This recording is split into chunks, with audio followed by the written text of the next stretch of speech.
Very excited to have you today, and we're going to start in just a couple minutes.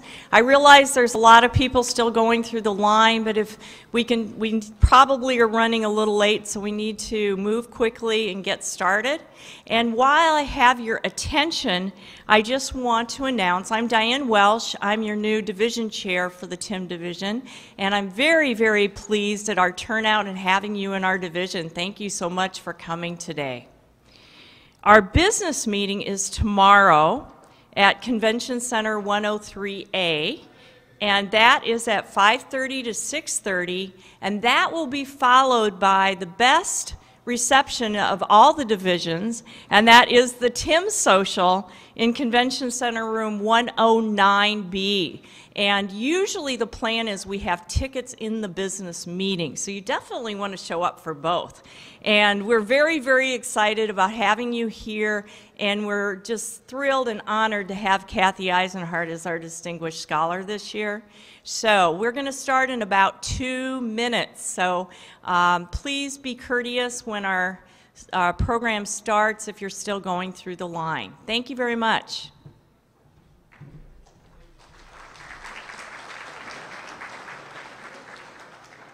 Started. My name is Rita Katila. I'm the outgoing chair of the Technology and Innovation Management Division. It's my great pleasure to welcome you to the 2014 TIM Distinguished Scholar Lecture. I hope you're enjoying lunch, and thanks for coming. The award recipient this year is Kathy Eisenhardt from Stanford. I know you all came here to hear from Kathy, so I will keep my introduction really brief. Kathy is the Stanford Eisenman Professor at Stanford University and the co-director of the Stanford Technology Ventures Program. Her work centers on strategic decision-making and innovation, especially in technology-based companies and in rapidly changing industries. This tag cloud on my right, on your left, behind me illustrates some concepts that describe Kathy. It's pulled from her own bio. During her career, as you can see from this cloud, Kathy has studied a wide variety of firms and industries, from software to semiconductors to solar power and on. And she was one of the pioneers, of course, in building theories from case study research.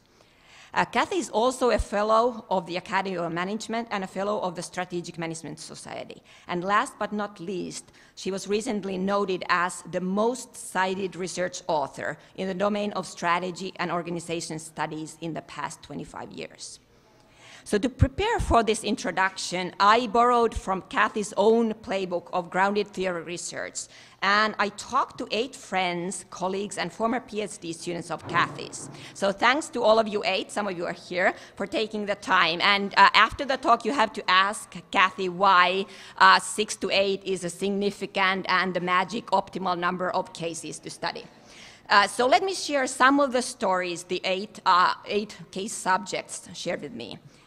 First one was Bob Sutton. Bob Sutton, a colleague from Stanford, wrote that he first met Kathy when both his own and Kathy's careers were picking up at Stanford at the time when the qualitative movement was rising. Bob writes that both he and Kathy came from the positivist hypothesis testing backgrounds, and Bob said they were like a brother and a sister at that time, and still are. And they both shared the idea and the perspective that it is the role of qualitative research to develop ideas, and ideas that are not proven by qualitative research but then testable in other contexts. And from this background, Kathy developed her now world-famous method of comparative case studies of technology-based firms that uniquely had performance as the dependent variable.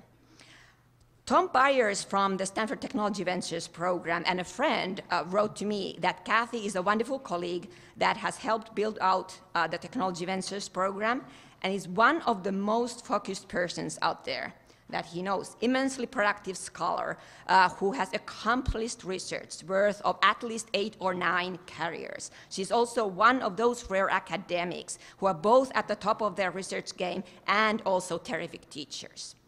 And all this at the same time while raising 2 very beautiful kids. As a personal side note, Kathy is a total role model for everybody trying to find a successful work-life balance. She really knows when to speed up and when to slow down, and as working parents know how to successfully balance at the edge of chaos. Another unique aspect of Kathy's career is that Kathy has, over the years, built great intellectual relationships with her PhD students that extend beyond graduation. She travels all over the world to attend weddings of her former students or stops by just to say hello. Charlie Galunik, Jason Davis, Nathan Furr, and Emily Cox, all former PhD students of Kathy's, had wonderful stories about her. One of them wrote, "Working with Kathy raises your aspirations and makes you want to do work that is both rigorous and relevant. She really has an uncanny knack for knowing how much you can handle and what you need at every stage." One thing you should know about Kathy is her technique that we call tough love. When she gives the PhD students feedback, this PhD student writes, "I'm grateful for every great start that Kathy ever wrote on my papers on the front page, because I really needed it to balance out the rest of the comments. I guess," he wrote, "I would call that technique tough love." PhD students also wanted to tell you that Kathy always has an open door and a really open mind. She's a big believer in emergent research strategies. And even when she has a "don't disturb, don't knock" sign on her door, everybody knows it applies to faculty like me, but never to PhD students. Before I turn it over to Kathy, I wanted to conclude with something that Charlie Galunik, one of her important early students, wrote. "One thing that I really appreciate about Kathy," said Charlie, "is that she made it easy to transition from being her doctoral student to being a colleague and a friend. And she remains a good friend today, whom I have come to appreciate and respect more and more as the years have passed by." Warmest congratulations, Kathy. So please join me and Diane Welsh, the incoming chair of the TIM division, in welcoming and congratulating the 2014 TIM Distinguished Scholar winner, Kathy Eisenhardt.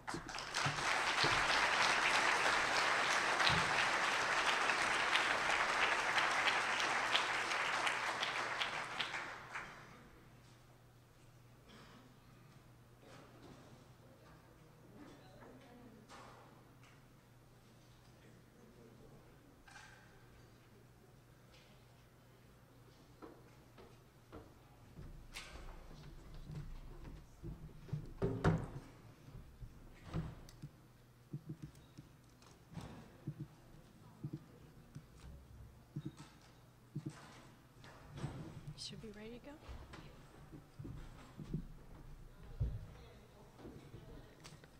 Well, first of all, I want to start out and thank Rita for a great introduction. It actually is true that I write "great start" and then a million bad comments, but it sounds like I'm getting too predictable, so I'll have to change that. But I want to thank the TIM committee for selecting me, for all of you taking the time to come. I hope it's not just the free lunch. And I want to also thank all my co-authors over the year, many of whom are my PhD students, because I wouldn't be standing here if I didn't have, if I hadn't worked with all of them, all smart, exciting, fun, interesting people who really made the research what it is. So I want to thank all of them as well. What I'm going to do today is talk, not too long, but one talk about 3 time periods. So that's where we're going today. And what I'm going to start out with first is talk a little bit about a couple of papers that I think have been among the most influential that I've done. Not influential to me, maybe not to you, but influential to me is why I chose them. Among others that I could also mention, but these 3 in particular. I'm just going to talk a little bit about where they came from and what I think was important about them, at least, again, to me, and see what you think. The first one is a paper that I did with Benham Tabrizi, Accelerating Adaptive Processes, Product Innovation in the Global Computer Industry. And the research question that we were asking is, how do firms develop products quickly? And it was at a time when people in industry were talking a lot about speed, but there wasn't a lot in the academic literature about speed. It was more about, is it an effective product or whatever, but it really wasn't about speed. And so what we thought was really the opportunity here was to write about how to do a fast product. And what we were looking at, or the sample, was 72 product development projects. Half of them were what were termed moderate innovations, and half of them were more major innovations, with 36 companies in the computer industry. And the dependent variable was development speed. It was a regression analysis, obviously not a huge sample, but a sample where we thought we could trade off the size of the sample with the quality of the measures. And the key insight of this paper, and what I always found interesting about it was about how to be fast and making the point that there are multiple ways to be fast. And that there are certainly ways to be fast that are just bad, you know, like throwing a dart or whatever, or rolling dice to make decisions. But there are actually a couple of different ways to be quick. And they depended on the industry. And if you were talking about a relatively stable market, like mini computers it was at that time, then the way to go fast was to take a rational process and squeeze it by doing things like shorter steps, like using CAD, or overlapping steps, like involving suppliers sooner. So it was what we called a compression strategy. You take the process and you shift it. Alternatively, if you were in a more unstable market, the way to go fast was what we called an experiential strategy. And that was around improvisation, rapid prototyping, testing, and interestingly, a powerful project leader. And so it was a completely different way. And the way we used to think about it was, it's like a horse. A horse has one gait, and then they can switch to a different gait. And so it was a completely different way of being fast. It wasn't on a continuum, it was a qualitatively different way of being fast. And I always thought that was an interesting insight. So just to sum up, what I thought this paper did was really bring out the central role of speed in most technology-based industries. It's either the speed of your competitors, the speed of the technology, well, typically both of those, but how relevant that is in both research and it is in real life. The second critical point was the multiple ways to be fast. And the third point was, this was a paper, I reread it the other day, I hadn't read it in a long time, and it's framed around adaptation. And it's making the point that adaptation is really, occasionally you see punctuated equilibrium, but it really mostly is incremental. And that adaptation is often happening through product innovation. And so adaptation from an organization theory point of view is about, in many situations, introducing new products. This was also, for me, a paper that foreshadowed the dynamic capabilities, because to me, dynamic capabilities are processes like product innovation. And so this was a study that was foreshadowing this. It was also interesting, it was a paper, you may not know this, it won the ASQ Best Paper Award for 1995, which I have to say, when the envelope came in the mail and said, you won, I'm thinking, they got to be kidding. I mean, it was a good paper, but I didn't think it was that good. But it turned out to be one of those papers that just got cited a lot. And it was apparently cited so much more than any other paper. And there was even, that was the year of Ranjay Gulati's first paper. So I was surprised that, we beat Ranjay on that, because Ranjay has a great paper, but it was just one of those papers that just got picked up. Anyway, that's that paper. Let me tell you about the second paper that I want to talk about. This is called The Art of Continuous Change, and then there's a colon, and then there's a really ugly rest of the title, which I don't know what possessed us to have that title. But this is a paper with Shona Brown, and the research questions with how to develop successful product portfolios. And the genesis of this paper was that Shona wanted to do a dissertation on product innovation, and all the single product good questions had been done. And so if you wanted to do those questions, you had to go to a big end quant study, and she wanted to do a case study. So we had to find something that hadn't been done where a case study made sense. And nobody had really thought about not just how do you do one product, but how do you actually have a flow of products that's good, good, good, good over time. And that was really a critical issue for this paper. So in order for her to be able to do a case study dissertation, we went to this research question because we got into portfolios. This was a unit of analysis of the product development portfolio. We were looking at business units of 6 global computer firms, and actually we actually had more firms than that in the study. But one of the things we sometimes do in case studies is we take out the middle and just show the contrast, the really good and the really bad, because then you can really sharpen up the contrast. So that's what this paper did, so it actually was more to it. It was multiple informants, multiple levels, post-study SBU performance. And the independent variables was the product development portfolio, which was, I think, one of the features of this paper that made it, was how we measured that. And we essentially looked at product development projects underway, and some in the past, and which ones had been stopped and started and stuttered and failed, and which ones were just like a factory, like a machine, like it was rolling out a product, and they were selling well and doing well. So that was what the measure was. And the findings were really 3. One was that if you wanted to have a flow of products, you had to, in your current products, be improvising. So a lot of communication and some fairly clear structure around roles and priorities, and after that, you were just shifting as the situation demanded. The second thing you had to be doing was you had to be probing or exploring or experimenting or doing something into the future. You had to have experimental products or alliances with lighthouse customers or strategic gurus who only thought about the future, but you had to be thinking about the future too. And then the third thing you had to be doing if you wanted one of these flows was to be linking the two. And so there would actually be a choreographed transition from product to product to product. And as you were switching, there was a choreography that was fairly tight about how you switched. And there was a rhythm. And now maybe the rhythm was the most surprising part. And the rhythm varied. So in some industries it was like every 6 months, in some industries it was every 2 years. But there was a rhythm that let everybody know when to do the switch. So you could choreograph and learn the switch. Which is what, for example, Pixar does in the release of movies, which I don't know if you ever noticed that, but they're on a rhythm. And so what we saw in this paper was this you had to be linked in time. The other thing we saw is that we also saw in this paper what was the wrong things to do. As you can see, little bullets there. Communication and semi-structure was great. Crazy chaos was fun, but you never got a product out. And those structured gates where you had to step through every gate, they didn't work either. On the future, planning didn't work, but just reacting didn't work. And then having no clue about rhythm and transition also didn't work. What did this paper do? It did a lot for me personally in the sense of awakened my thinking. Both Shona and I were tired of a lot of the theories in organization at the time and in strategy. Transaction costs, agency theory, population ecology, give me a break. I mean, they're great theories, but they were like, we were kind of like over those. And so we were looking for something new, and complexity theory and these results really gave it to us. And this idea of an inverted U-shaped relationship between structure and performance was, I think, really sort of a profound insight for me. I don't know if it was for you, but for me. I think the product portfolios, the unit of analysis was fairly cool. The rhythm, the multiple time frames. And the multiple time frames, we had an analogy for that. It was the idea of Tarzan.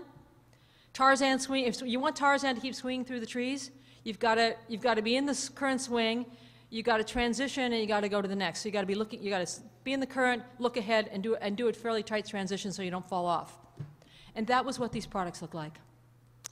And then finally, a part of this paper that never got picked up, but I thought was really interesting, was that we happened to have some companies that went from bad to good in the study.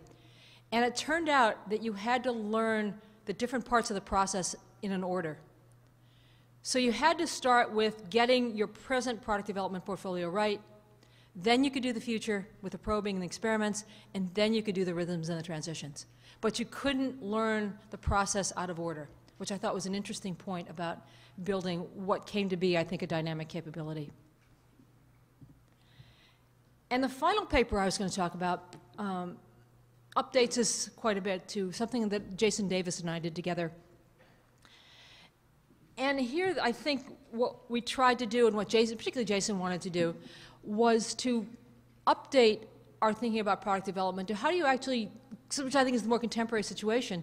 It's not just about what you do in your company, but in many industries you have to do R&D or joint development with others because of the difficulty of some of the technologies and the requirement that, in fact, not everybody has all the best people, and you have to work together on different technologies. And so this paper was pitched towards how do you do an R&D across businesses. And the sample, for those of you who don't know it, it's 8 R&D collaborations among 10 international firms. So it's firms like Cisco, Microsoft, Amazon, IBM. It's big players. And in reading the antecedent literature on the success of collaborations, these were collaborations that should be great. These were experienced players. They were not competitors. They had all the things you would expect to make great collaborations. What was interesting about doing the research was how little the people involved understood what made for a good collaboration. These are not stupid people, right? I mean, the CTO of Intel is not a dumb guy.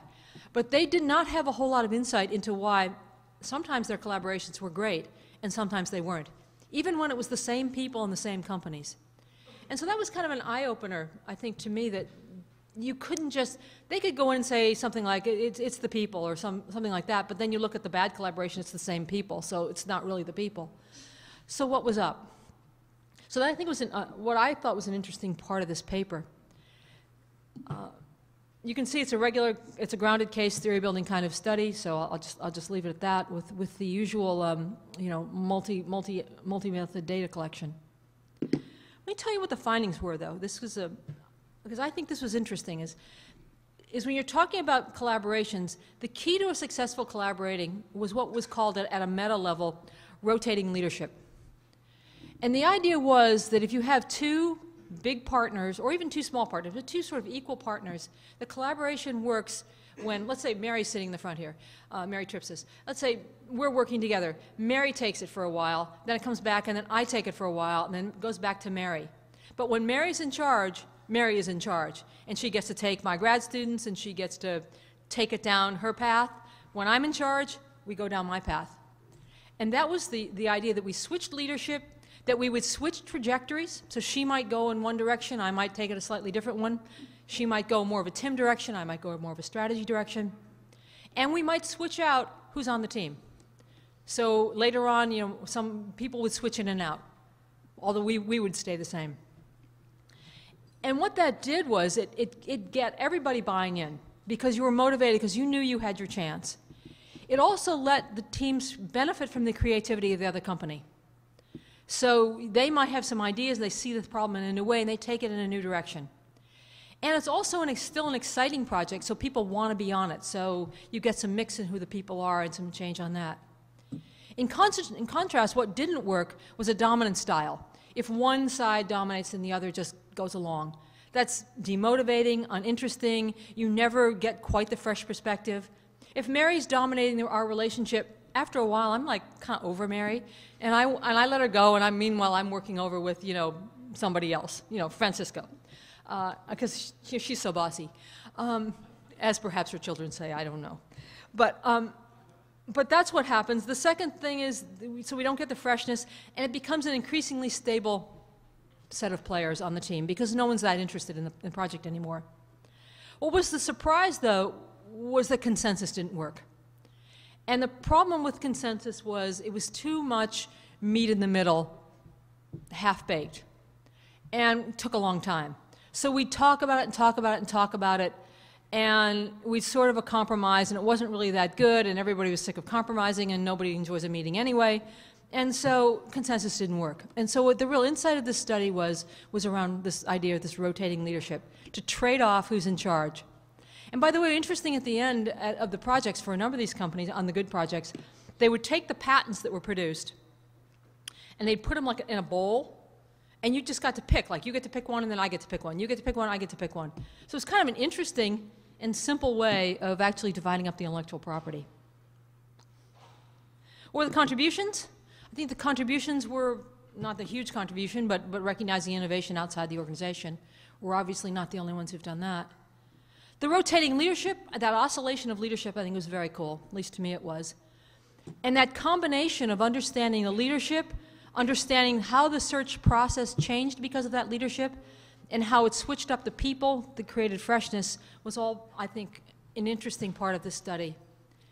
And then finally, sort of fabulous dependent variable probably sounds too congratulatory, but it was Jason's. And it really is, I think, an incredibly good dependent variable that combines how many patents did you get, how many products did you get, what was the commercial success, what were people's qualitative insights and feelings about the project at the end.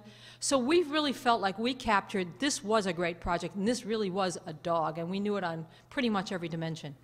And so it was a really very robust measure of performance in a way that I think only small N research can do. Not necessarily case, but when you get into hundreds and thousands, it's just hard to get as great a measure as we had in this study.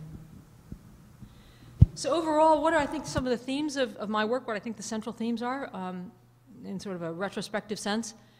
I guess I've been a person who's always been about structure and process, and thinking about how do you actually manage projects, both organizationally and strategically, and then linking into bigger concepts in organization theory, like adaptation and change, or in strategy, like dynamic capability. I've also tried to think more about time initially speed with Benham, rhythm with Shona, and oscillation with Jason. And I think we've tried to have, while always performance-oriented, because it's hard to be an engineer and not be performance-oriented, dependent variables that I think are both interesting conceptually and well-measured in a way that, again, as I say, I think small n lets you do. So those, I think are the themes, at least some of the themes of my work that came to mind to me, and hopefully that's of interest to you. I will say one thing parenthetically. I don't know how many of you know this, but the work with Shona on Edge of Chaos and all that, I don't know if you know that Shona went on and became the senior VP of operations business operations at Google for 10 years and implemented a lot of our ideas at Google. And she was known as the chief chaos officer. And when she started as a PhD student, she told me she was going to retire when she was 42. And I sort of laughed because, who retires at 42? But you know what? If you're the senior VP at Google for 10 years, you can, and in style. So it worked for her. Let me now say something a little bit more about contemporary, and I'm going to stay in the same themes, but I'm going to talk a little bit about contemporary. I thought about what do we know? If we all went in and talked to a CEO, or we taught a class, or we just thought about it, what do we know? I think we know a fair amount about routine product innovation within a firm. I think we know a lot about getting ideas, particularly from startups, by acquiring them and integrating them. So from people like Melissa Graebner or Fanish Puranam and other people who are probably in this room. I think we know a bunch about alliances between equals and how they create innovation. I think what we know less about and what the opportunities are around open source, although I think that's been some developed. I think there's still more opportunity. Ecosystem innovation, so people like Rahul Kapoor, who's, we're in his hometown, or current hometown, has done a lot in ecosystem innovation. I think there's more to do there because I think it's complicated when you have multiple actors. 2 actors is easy, 3 or 4 that you're coordinating with is tricky, and trying to figure out your timing and strategy. I don't think we've actually probed much on the alliances between unequals. How do big and small players work together? I think we've done a lot of biotech, pharma, dyadic stuff predicting something, but I don't think we've done a lot of getting inside and seeing how do those relationships really work. And I think crowdsource is another one where I think we're starting. I think that's a wide open. I don't know, maybe I'm the only one in the room who couldn't answer the question, but somebody said to me, well, how do you do crowdsource well? I have no idea. I mean, have a big crowd with smart people, and after that, I kind of wouldn't have anything to say.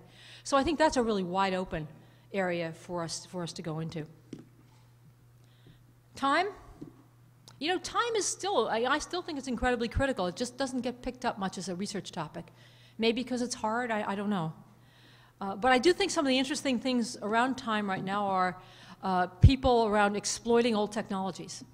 We often get locked into the new, and I think people like Rita and Nathan Furr and some other people, Dan Snow, have gotten into how do we actually get the most out of the old stuff. It's kind of like going into your closet and, how could I make that wearable again? So I think exploiting old technologies is a pretty interesting new thing to do. I think timing and competitive strategy is pretty interesting too. When do we introduce an innovation? How quickly, how slowly, before or behind? And Rita has certainly done some things with her out of sync paper on that topic. But I had that melding of competitive interaction with innovation, I think, is a really exciting area for somebody to get into. And I think one of the challenges is competitive interaction is not easy to study. But I think that's an exciting thing to do. As far as the third stool of my stuff, dependent variables, I'm not going there on patents. I think they're good and they're bad, and I'm not the person to talk about patents. But just to say I think it's something to think about for people of whether or not that's how wrapped up in patents we want to be in our measures of innovation. Finally, looking ahead. As I thought about what I don't think many people are studying, and yet what's a really interesting topic and an important one that maybe isn't, at least wasn't on my horizon, perhaps it's on yours, was how do you really do a breakthrough? And not just like a mobile IT app. That's kind of like, those are a dime a dozen. And not even IT. Although I've made a career to some extent of studying IT, I think IT is limited. And I'd rather see some studies on solar, on batteries, on new materials, on genomics, something that tackles climate change. I think there's some exciting, and that's where I think the big breakthroughs that are going to change our lives are going to be. I mean, Facebook has changed my life. I'm not sure it's made it better. But something that conquered climate change, now that matters to me. Or something that makes my health better, or poverty better. Something that's a big issue, not Facebook, not Twitter. Twitter has not made my life better. Somebody's probably tweeting about me right now in a way that I won't like. So you know, but it's these other kinds of areas. And how do you do a fundamental breakthrough in, let's say, material science or in batteries? How do you do that? And is it really the people? I think there's a real question here. Is it having incredibly smart people who are well trained, or can the process help? So what's the balance between, is it really about just having incredible people, or is it about a great process, or is it the combination? But how important are those? The other thing I've been thinking about that I'm not sure you know, I wouldn't put it at the level of curing cancer or climate change, but I'm writing a book these days with Don Sull, who's now at MIT, was at London Business School. And we're writing a book that I was tired of 35-page papers to some extent and academic writing, and I always wanted to do a book that was like a Malcolm Gladwell book. And that's what this book is. It's not a business book. It's a book that's got gardening in it, and golf, and baseball, and the Romans, and all kinds of stuff in it, on some of our stuff on simple rules. And in the course of writing that book, what I was realizing was that some of the most innovative people were using rules, and rules is a little bit beside the point here, but they had constraints. And how did constraints change the way they could be innovative? So Claude Monet painted haystacks ad nauseum, but created some interesting point of view around light and really launched a change in the way art was seen and done. Or the Prius. I don't know if you've read the story of the Prius. The Prius is a story of a product team that was told to achieve impossible goals, and they did. Looking in crazy places, too, this is the Tokyo subway. There's some people who are working on designing places like the Tokyo subway, and they're using slime mold to show them optimal paths. Slime molds are dumb and ugly, but they're very focused on getting food. And so they actually make a trade-off between resiliency and efficiency fairly effectively. So watching how slime molds operate. Or there's some other people looking at termites and robots. So looking at how termites build 40 and 50-foot structures when they're really dumb and don't have a lot of physical skill. And this turns out to be a really important problem in the construction industry, where there is really too little automation. There's very little automation in the construction industry. It's expensive, and there are a lot of injuries. And so these particularly, it's a set of Harvard researchers, are using termites as the impetus to think in a more creative way. What are the constraints that termites have, and how do they do it? And then finally, we've been looking a little bit at Darpa. And Darpa is interesting because they're trying to solve problems that is what are known in the Pasteur's quadrant, which means really hard science on something practically important. So they were behind, for example, a lot of the GPS technology. That was just one thing DARPA has done. The internet way back in the past as well. But they're always trying to do, often military, but not always military, kinds of things. Or usually, well, it is often military, but it's often also related to a civilian application, let's say like GPS. And they have an interesting way they do product development, or not really product development, more breakthrough innovation. And they have fixed time limits on their projects of somewhere between 3 and 5 years. And they bring stars from around the world to work on them for that amount of time. So truly elite scientists working for a very short time on a very hard problem. And they've, you know, it's hard to know how successful they've been because it's been pretty secret, or what their hit rate is. But certainly they've had some outstanding breakthroughs. And it's a really, and one of the things they attribute that to is the constraint. The constraint that we only have so many years to do this, and that's it. Either this is too hard a problem, we can't do it, or this team doesn't know the right way, and it's the wrong team, but we're done. And so I guess what I'm trying to say with this slide is there are the big breakthrough innovations around serious problems like health and climate change. And there are also the micro processes of how people's minds work that are around what makes me more or less creative if I have a constraint. And there's some exciting things on the very micro side of, the new brain scan technologies and so on, and how people think. So I think there's both the macro problem and there's this very micro way of thinking about how can people be more creative, that I think is also some stuff that maybe is out there beyond, kind of out over the edge. So I guess that's kind of what I wanted to say. I want to say, maybe I'll step back for one sec. I also want to thank, again, Tim for selecting me as their distinguished scholar. I want to thank all of you for coming, and I want to thank my colleagues. A couple of papers and people I didn't mention, but people like Charlie Galenick, who Rita mentioned. I think his work on standalone business units and innovation is great. Jeff Martin, another colleague of mine, former student, on cross-business innovation. Cross-business innovation is really exciting. Emily Cox doing funding of innovation. So there are a bunch of other people that have also, I think, contributed to my thinking, and I appreciate that. So overall, I just want to say thank you all for coming, and I guess our next step is opening for questions. So thank you.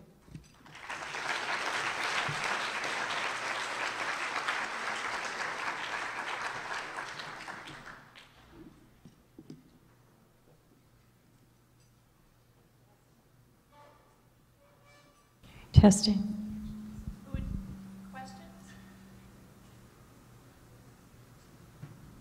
If you have a question, please raise your hand. Thank you. Hi, Kathy. I'm wondering if you can expand a bit on what do you think the simple rules for our research should be in the next, say, 10, 20 years? The simple rules for your research, you mean getting published or doing something interesting?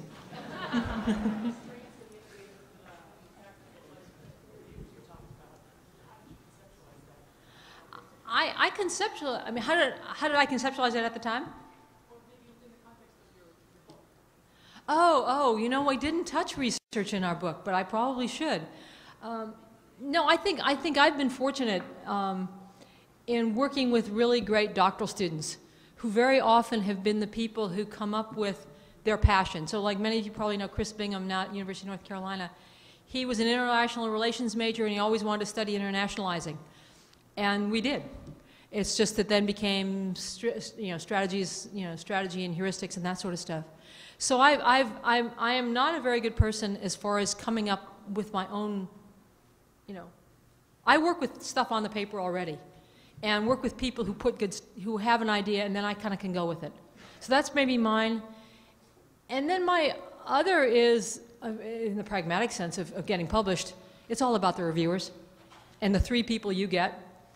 So having an editor that loves you and 3 people, at least 2 out of 3 people who love you too.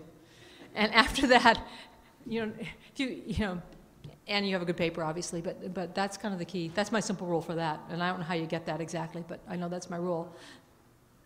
Anything else on people's minds?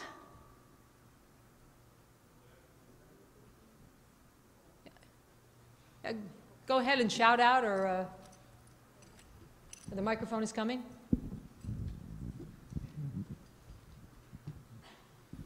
I work many years in the semiconductor business. Yeah. Talk about power and politics and innovation. Talk about power and politics and innovation. What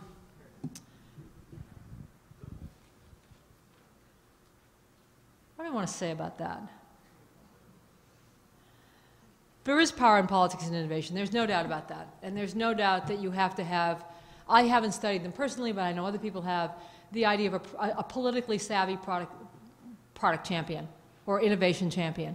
And that's incredibly important inside an organization, is to have that person who understands and can navigate the politics. In the rotating leadership study, which was big companies and obviously big politics, the key to those collaborations also that I didn't really say was that, in fact, the companies were connected at every level. They were connected at the CTO level. They were connected at the project manager level. They were conducted probably at 4 or 5 levels within each one of those organizations. And that was critical to making the politics happen on each side.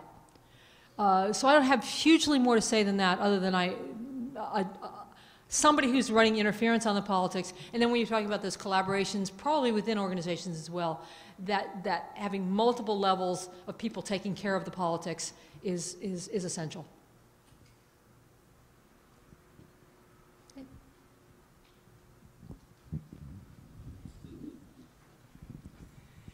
So first of all, I would encourage, why don't we have anyone who has questions maybe come up and we can create a nice line, and then you don't feel so picked on for having to raise your hand in this big intimidating crowd. So I know a number of you are here from the TIM Doctoral Consortium, and so Kathy, I'm going to I think I'm going to try and channel a doctoral student question, although this would still be relevant for me too, which is, as you're most known for qualitative methods, but one of the things I found interesting as I've looked at your work over time is that you've done a lot more than just qualitative work, and you've got some really cool simulation stuff that you've done with doctoral students more recently. So as you advise your own doctoral students, as you think about what methods are appropriate in what context, and can you get a job if you have a qualitative thesis, and so what advice would you have for doctoral students about how they should think about methods, multi-method projects, qualitative versus quantitative, in a broad sense? Yeah, I think the conservative safe path is the big N killer econometrics study. I think that's an easy way to. It's not easy is the wrong term. That is a way that will win. You can up front, you know what the hypotheses are. If you get good data and you know your econometrics, you can have a really good study, a really good dissertation. Case studies are riskier because you don't know until you've done it whether you're going to find something. You might come up and find the same thing that, like Mary found 20 years ago, and you found it again, and that's not publishable. So it's riskier. I've never had anybody say, though, that it was boring and not fun. It is more fun to go out and talk to people than it is to go through PTO documents coding patents. I mean, it's just inherently more interesting, exciting. You're talking to real people. It's just more fun. And I think it's typically more path-breaking. I think if you look, for example, at AMJ and the list of, AMJ Paper of the Year awards, there are probably more quant papers, but the case inductive qualitative papers are way overrepresented compared to their numbers. What I tell my students who are thinking about doing cases is it's smart to be multi-method. A good example of that is Jason Davis, who is doing simulation but also did cases. Current student Doug Hanna is doing formal modeling, which is sort of the new gig I'm trying, but he's doing cases. But I think if you're doing qualitative cases, it's probably wise to be multi-method and don't have all your eggs in that basket. It takes a little more time, but I think it's a wiser choice to do that.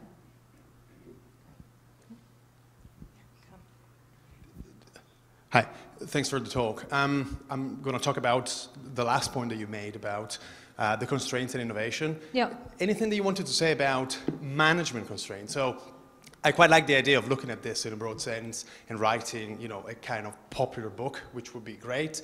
But if you think about this from a management control, for example, perspective, of how organizations are managed and whether those control systems, being constraints very often, actually encourage or not innovation. Is that something that you've done or something you've been writing about? I think the management control system, if it's a tight budget and rigorous milestones and all that, I'm not thinking of constraints in that traditional control way. I'm thinking of them more as different. So like Claude Monet saying, I'm going to just do high stacks for a while and see where that takes me. Or the Prius guy saying, I'm going to give you, or actually Apollo was like that, I'm going to give you impossibly hard targets, now go get it. Actually the termite was kind of interesting because what the research put on themselves were constraints.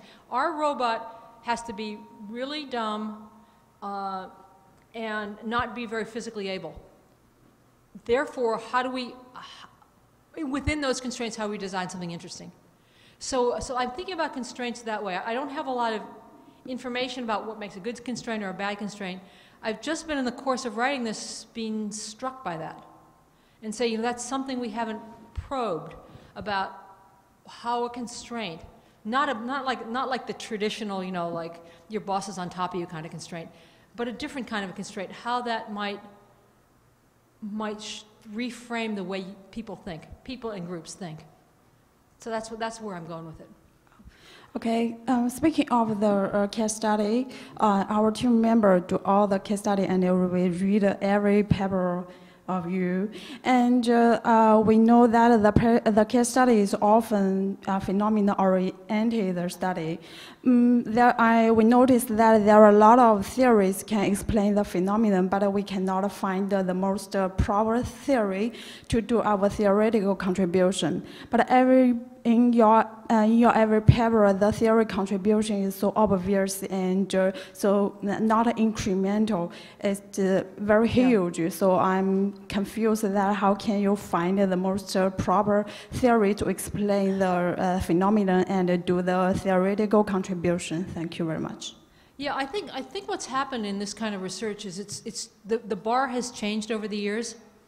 So it used to be like, if some of you may know, probably my first case paper is fast decisions, and all you had to do to set that paper up was say, fast decisions are really cool and nobody's thought about it, and look, all the ways that you'd come off the top of your head wouldn't work. So what's going on? And that's really all you had to do was say, it's cool. And you can't do that anymore. You really do have to set up within the literature now. And so you have to set up and say, for example, a paper that I'm working on with Sam Garg on venture boards. We had to set that up. We tried it in the corporate governance literature. People don't like it in that framing. So we set it up now in the strategic decision-making literature. So I think in the current milieu in which we're operating, we have to start with inside, coming from some theories. So it's actually grounds, in some sense, more naturally. But the old, let's just do a phenomenon that seems cool, won't really work anymore. So we're more tightly tied to theories into what's around. So for example, the paper with Chris Bingham on rational heuristics is grounded, it's grounded with some Kahneman and Tversky, some Gigerenzer, some other stuff on psychological decision making. Because you kind of have to do that at this point in the routines literature, because that's the way you have to write now. I would like to ask you about, you mentioned open source, that could be a topic that we could further contribute. So I would like to ask about perhaps some ideas related to open source that you think would be interesting to explore, and I guess also crowdsourcing, although it's more underdeveloped in the administrative side. So. Yeah, I think open source, there have been a number of people, you know, that come to mind who've worked on open source, and you know, Sonali Shah, for example, or Mary actually, on community-based open source. I don't know that literature super well, so I'm a little reluctant to say anything because it won't maybe be insightful. There are probably 15 people in this room who could say better things than I could. But I think that's probably a little bit past its peak to me. I think crowdsource is on the up. I think people haven't really nailed crowdsourcing and how that works and how big's the crowd and what. It looks like there's some, like in an innovation process, there are particular leverage points where crowdsourcing is useful. And I'm not sure that we figured out where those leverage points are. So that would seem to me to be one place. So I think crowdsource has some more opportunities than open source. And there, as I say, probably 15 people. There's probably even like a PDW on open source that would to give you more information than I could. Thanks. Thank you. Kathy, you've been very successful, obviously, at Stanford with your technology ventures in your center. And a lot of the medium, smaller universities that have innovation centers haven't been successful in that. And I'm wondering if you could share with us some lessons learned that you think would apply. You talked in your, earlier in your slides about small to large. Yep. And really, you know, lessons learned from that in this field that maybe could be applied to other universities from Stanford? Yeah, I think in our center, I don't know that it's unique because I haven't, you know, gone around to everybody's center and see what they're doing. But I think what has made our centers be very successful, it has been, I mean, apart from the research, we've got some really great stuff going on. I think some of you may use our eCorner videos, for example. Is that we have a leadership team of Tom Byers, who runs the research side. I run the Tom Byers runs the teaching side. I run the research side. Tina Seelig, she's doing something else right now, but for many years ran kind of the administration and outreach. And so we had three, you know, pretty good people running different parts of it, and we really saw all those parts as being equally important. And you probably get teaching, research was actually, a lot of entrepreneurship centers don't put much of an emphasis on research, and we actually do. And we actually, Tom and I think have a healthy tension. When he wants to hire an adjunct, I say, no, we have enough adjuncts. We need more tenure track. So I think we have a tension around not getting it too adjunct heavy. And then the third thing that we do is this outreach stuff. For example, we've sponsored conferences in South America and Asia and Europe on how to do research centers and how to do research and how to run teaching programs in schools in their countries, mostly actually engineering schools. But so we've done, and then we have a big web presence. I think our podcast download is 25,000 a week, 20, 30,000 a week. So we've also got a big web presence of our speaker series and podcasts and videos and so on. So I think what we tried to do is balance those three and not let any one of them take over the center. So that's been the key, I think. I guess I think about it is not letting any one part of the stool take over. Thank you. Congratulations, Kathy. Oh, thank you. Having known you as a PhD student, I know that other than the PhD students you mentioned, you've mentored many others who were not directly your students, so thank you for that. Oh, thank you. I also want you to say something to those of us who are now mentoring others. How do we set people up for success? Who mentored you, and what colleagues helped along the path? Because I know you've done path-breaking work, not just in the topics and methods, but in being a role model for those who are following you. Okay. Let's see. First of all, my own mentors. I actually am somewhat. Probably my biggest mentor is Bob Sutton, actually, even though he said that we were like brother and sister. And I'm actually a little older than he is. But we did graduate about the same time, and he was actually very helpful to me. And the irony of the case study stuff is he taught me case studies. And I wrote the paper, and he was going to write the paper, but I had already written it, and he said, okay, you just take it. Which is just the world of serendipity, because at that point, pretty much all I knew I got from Bob. So I'd say Bob was probably really helpful to me, as well as my department chair, Warren Hausman, who is in operations and probably someone that none of you know unless you're very involved in Informs. He's been the Informs president. As far as mentoring doctoral students, I probably, if I have some doctoral students out there now, they probably feel a little neglected, because I haven't been the greatest mentor the past past probably year and a half, but because I've had a bunch of other things going on. But I've tried to stay in the broader pattern, try and let the students go with where they wanted to go, but I would more direct them, or not constrain them so much, but they want to go here, and I'm saying, well, it'll really work if you go over there. But mostly I've let my students go where they want to go, and that's been I think really creative for me. If it had just been for me, I would have just kept doing the same stuff.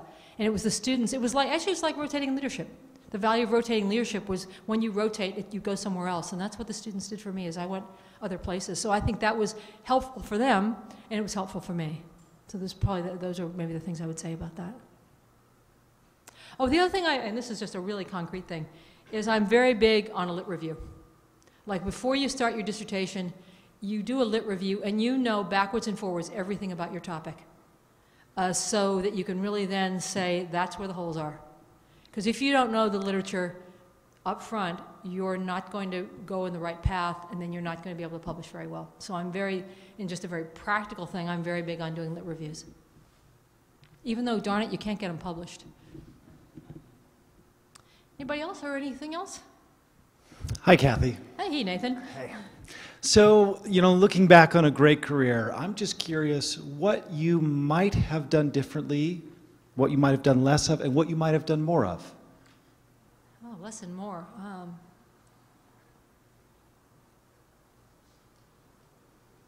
Or maybe it was perfect. Or maybe I'm not self-reflective. Yeah. It's probably I'm not self-reflective, but I've been pretty happy, actually. Because when I did get bored with things, I did switch it up. I did get bored with 35-page papers, and I did a book. And then I did a bunch of, high-level consulting, and, I've been a couple times to Davos. And when you're in a place and you know every name tag, like they're a famous person, and you're kind of there for the court jester, like you don't really have a role, you know, much beyond that. But that was really cool for a while. But then, you know, it's kind of a hassle going to Switzerland in January. And so, you know, and plus they don't want you anymore, which is the other part of it. So then I went back into, then I went back into research for a long time, and then now I'm switching out and doing this thing with Don that's completely different. I think that's the beauty of our careers, is you can remake yourself. And so I've been pretty happy with remaking myself. And so doing this thing with Don, which is the Simple Rules book. I don't know whether we'll be Malcolm Gladwell. My friends say we're a little dense for Malcolm Gladwell, but we're working on it. But I mean, I'm doing formal modeling with Doug, so it's just fun to do new stuff. Great. And I'll self-reflect harder maybe sometime.